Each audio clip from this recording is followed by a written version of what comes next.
a menina está meia chateada.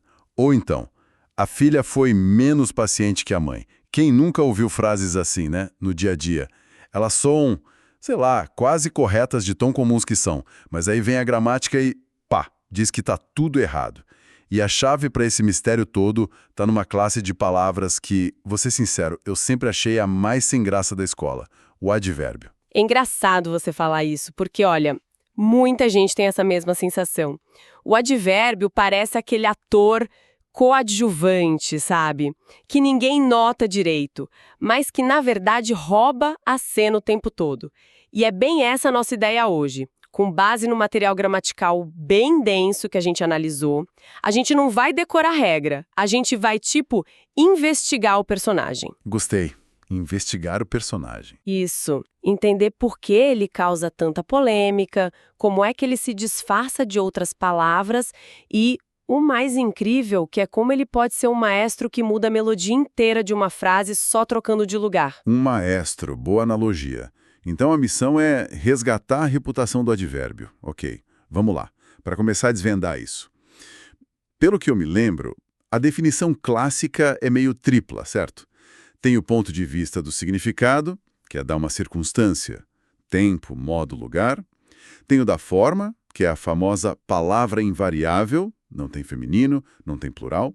E, por fim, a função na frase, que é quase sempre ser um adjunto adverbial. É exatamente esse o tripé.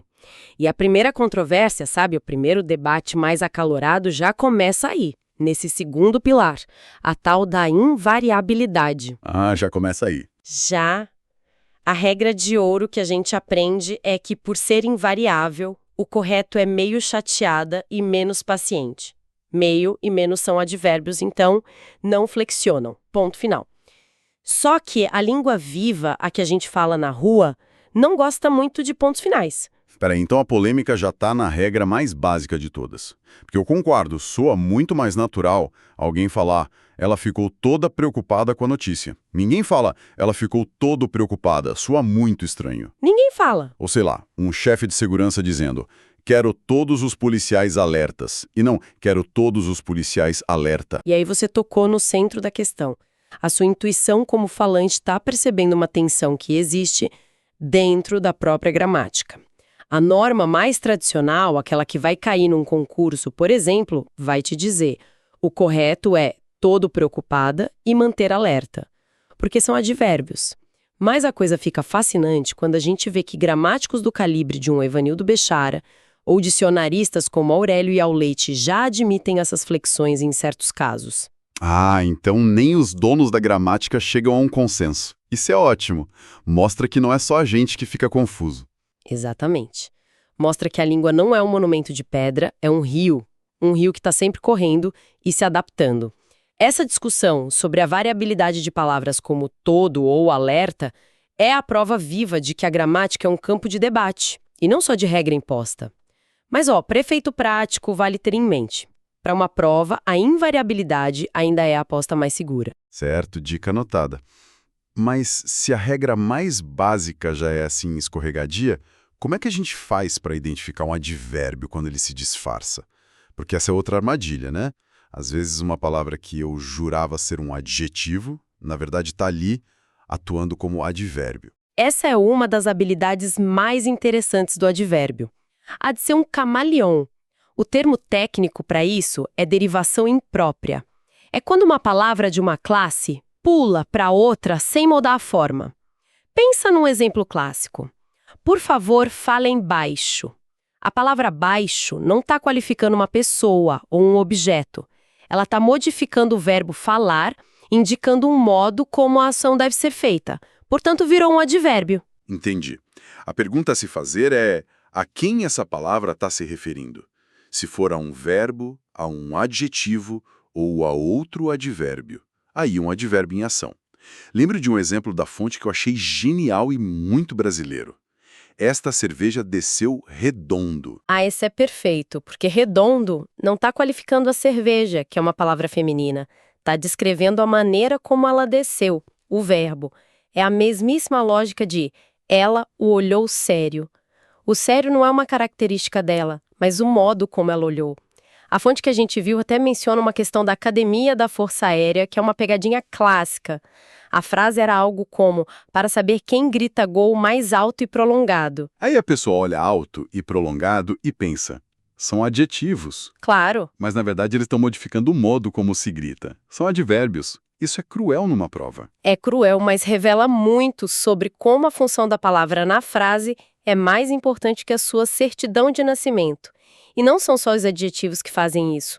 Um numeral, como em cheguei primeiro, também vira advérbio. Mas o meu caso favorito, que a fonte destaca como um verdadeiro pulo do gato, é a palavra que, se passando por advérbio. O quê?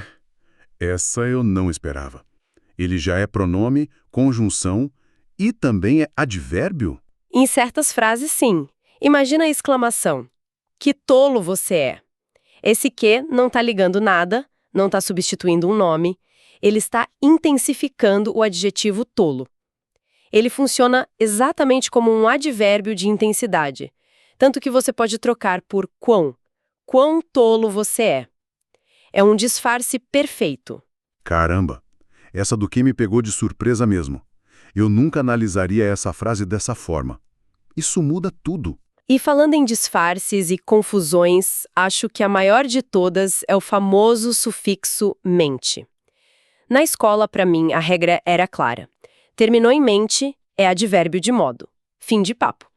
Mas, pelo que eu vi no material, a história é bem mais complexa. A história é um romance inteiro.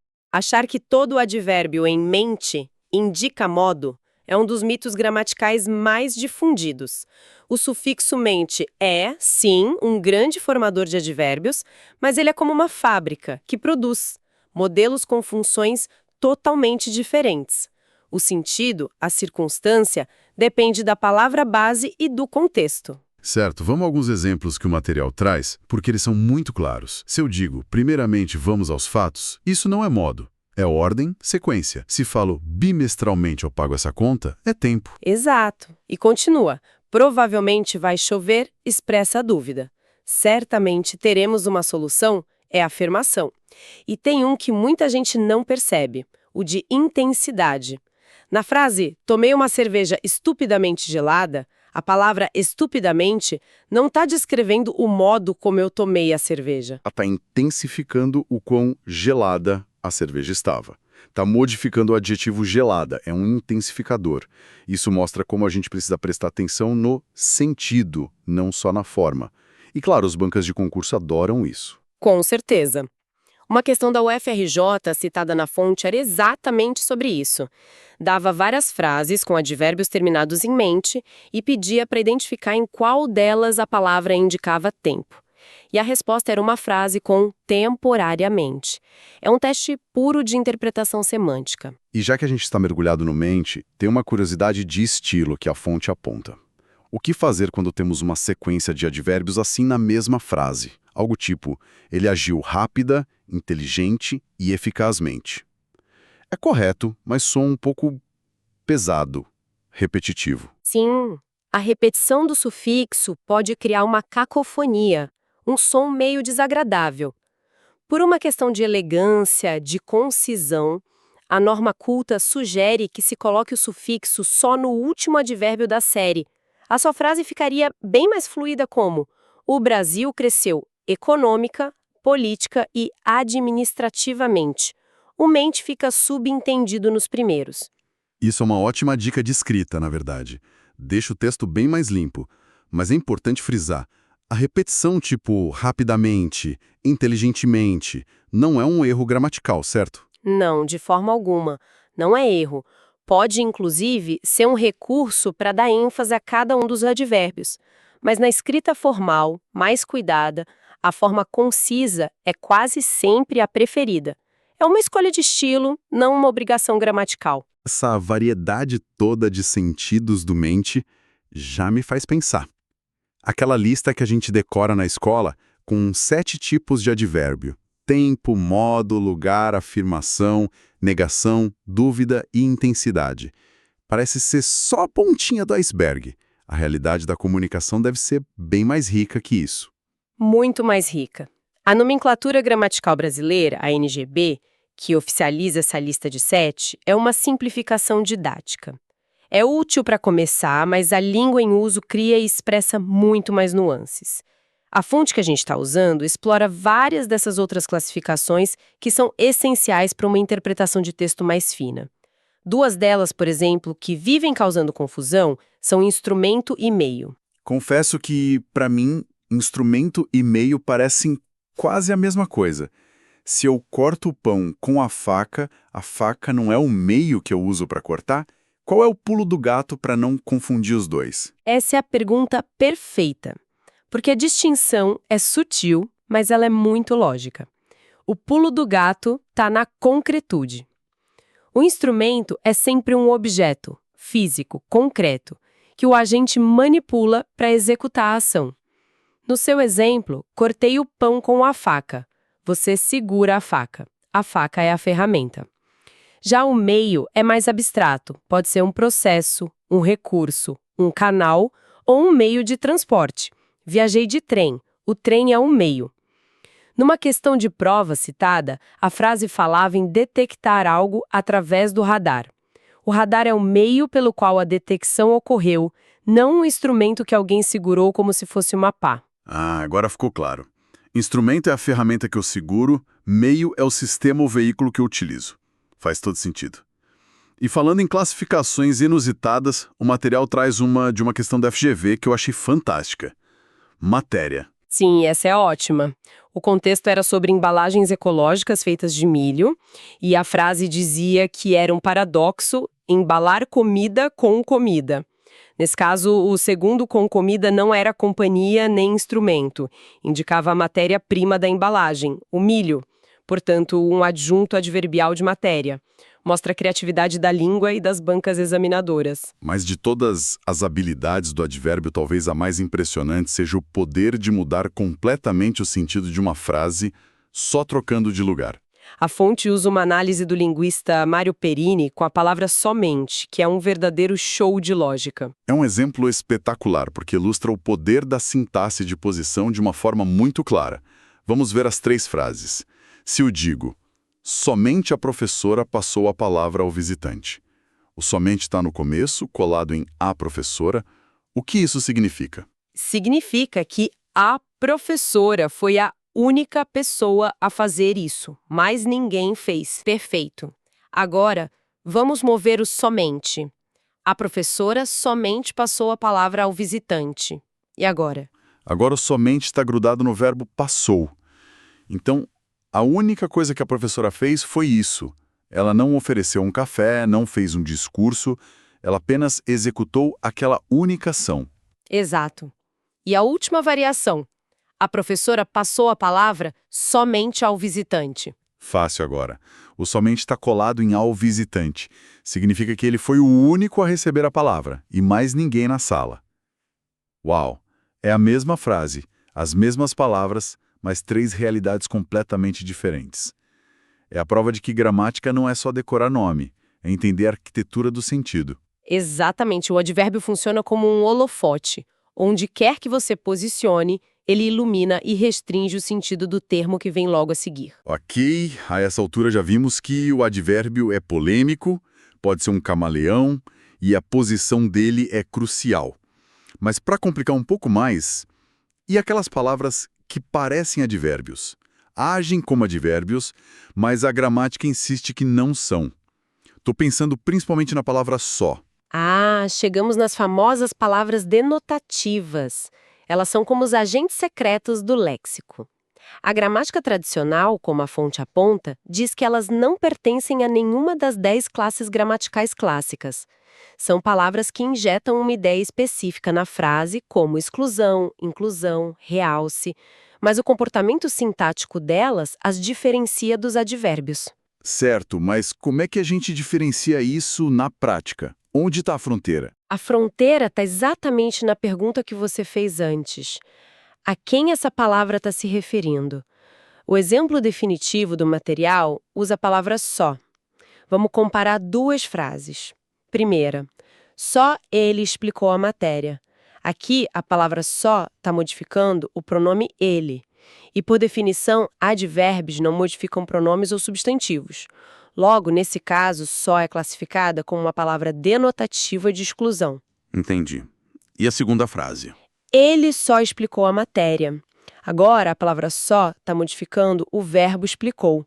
Ela indica o modo ou a limitação da ação. Como está ligada ao verbo, aqui ela funciona como um advérbio de verdade. Ah, a chave é olhar para quem a palavra está modificando.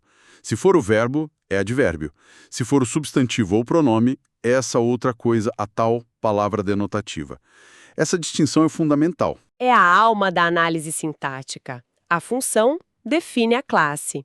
E existem outras palavras denotativas, as de inclusão, como no famoso até tu, Brutus, onde até inclui Brutus na traição.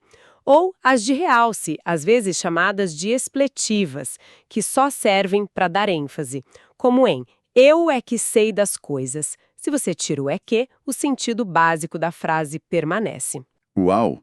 Depois desta conversa, é impossível continuar achando o advérbio sem graça. Fica claro que ele é muito mais do que aquela decoreba da escola.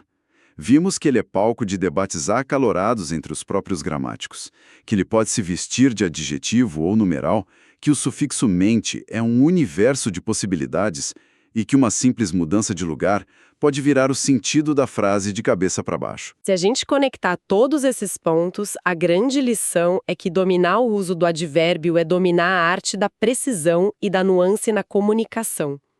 E para um pensamento final, a fonte que analisamos toca num ponto que é ainda mais profundo, quase filosófico.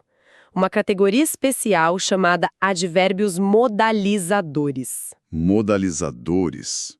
O que isso quer dizer? São palavras como infelizmente, felizmente, obviamente, francamente. Pensa bem. Quando alguém diz, infelizmente, o projeto foi cancelado, a palavra infelizmente não descreve o modo do cancelamento. O projeto não foi cancelado de uma maneira infeliz. Verdade. A palavra descreve o sentimento, o ponto de vista de quem está falando sobre o cancelamento.